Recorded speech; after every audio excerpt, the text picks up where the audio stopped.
जब आपकी मना स्थिति हो, जैसे वायु स्थान में दीपक रखा है, बिल्कुल एक तार लो जल रही, ऐसे एकदम अखंड तेल धारावत भगवत चिंतन चल रहा है, चाहे सभा में हो, चाहे एकांत में हो, चाहे बाजार में हो, चाहे निर्जन में हो। इसके लिए सबके लिए साधारण उपदेश है। साधारण शब्द इसलिए प्रयोग कर रहे हैं कि असाधारण भी साधना होती है। जो असाधारण साधना होती है उसमें रात्रि के 1 या 2 के बीच में जग जाया जाता है। पूरी दिनचर्या, जैसे आप सब कृपा पात्रों की श्री जी की कृपा से यही दिनचर्या चल रही, क्योंकि जब हम यहाँ 2:45 बजे तो यहाँ सब रंगोलियां बनी हुई, तो मतलब है कि 2 बजे 1:30 बजे से शुरू किया होगा, तभी तो ऐसा।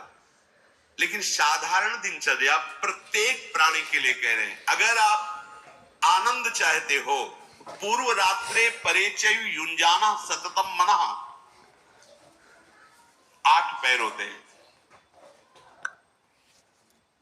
तो 8 पहर में एक पहर 3 घंटे का, 8 × 24, तो 3 का पक्ष 12 घंटे, 4 पहर, 4 × 3 12, रात्रि का पक्ष 12 घंटे। उसमें कह रहे हैं कि 3 घंटे रात्रि लगने पर और 3 घंटे रात्रि जाने पर केवल भजन करना चाहिए। अर्थात 10 बजे जैसे सो जाए तो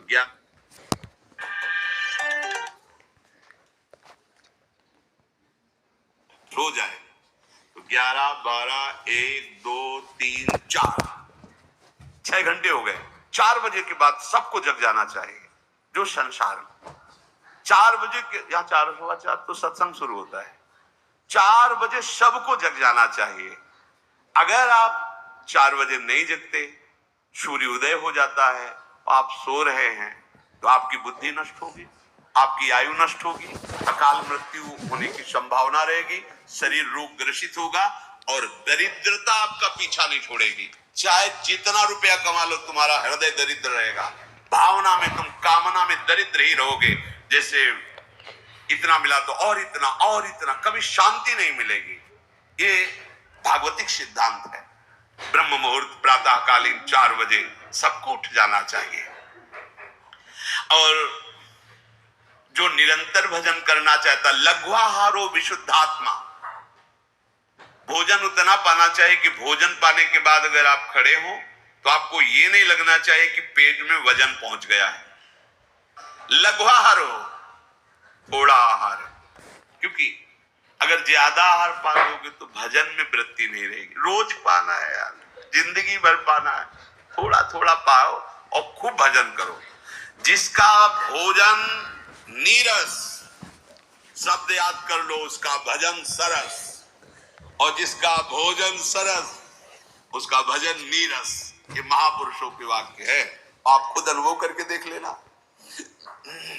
यहां तक खट्टी डकारे आ रही, फिर शाम के पाला है, तो फायदा क्या हुआ है? पाले का तो मतलब भजन बने। लघ्वाहारो और विशुद्धात्मा, आपको अपने चित्त का मार्जन करना, पोछा लगाना है। चित्त में क्या कूड़ा करकट होता है? राग, द्वेष, कामना, ये सब कूड़ा करकट है। देखो, उपासक को इतनी सामर्थ्य रखनी चाहिए कि जैसे कल किसी ने हमें गाली दी, अपमान किया, और आज फिर उसके दर्शन हो, तो आपको भूल जाना चाहिए कि कल इसने गाली दी थी। राधे श्याम, राधे श्याम। तो लगे ये क्या खोपड़ी है इसकी, कल तो गाली दिया था, आज उसको कोई फर्क नहीं, तो तुम्हारी साधना ठीक है। जगत ग्रीवा ऐसे नहीं झुका देता, इसलिए झुकाता है कि जहां हम फेल है वहां तुम पास हो। ये बात संत का स्वभाव, साधक की महिमा इस बात में नहीं कि अपने तप का प्रयोग, अपनी पवित्रता का प्रयोग दूसरों को दुख देने के लिए करे। जैसे प्यार भरी मां अपने बच्चे को कभी कष्ट दे ही नहीं सकती, ऐसे साध उते होए न कारज हानि। बच्चा भले गुस्सा में आके मां के बाल नोचे और मां को पीटने की भी कोशिश करे, पर मां के दिल से अगर यंत्र लगा के देखो तो उस बच्चे को उस समय भी आशीर्वाद ही दे रही होगी। भगवान तुम्हारा मंगल करे। ऐसी अनंत माताओं जैसा प्यार गुरुदेव संतों के हृदय में होता है। देखो ना कैसे कैसी पीड़ाएं दी गई संतों को, पर उन्होंने यही मनाया तुम्हारा मंगल हो। तो आप अपने जीवन को सुखद बनाने के लिए और जीवन के परिणाम को महासुखद बनाने के लिए भगवान श्री हरि के चरणों का आश्रय लेकर निरंतर भजन करने का अभ्यास करें। भगवान मंगल भवन है, सबका मंगल करेंगे, सबके दुखों को मिटाएंगे, सबके संकटों को मिटाएंगे।